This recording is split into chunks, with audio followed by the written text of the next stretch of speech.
ADECO AD grip adhesive is designed for patching boats made of PVC, vinyl, or similar materials.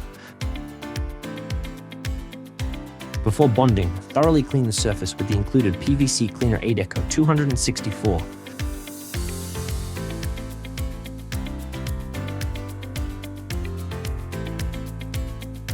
Then add about 6 to 8% activator to the adhesive and mix thoroughly. The mixture is workable for up to 3 hours and must be used within this time.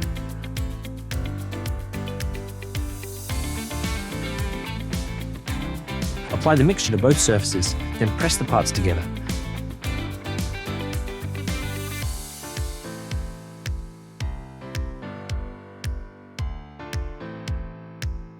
The adhesive reaches its final strength after approximately 72 hours.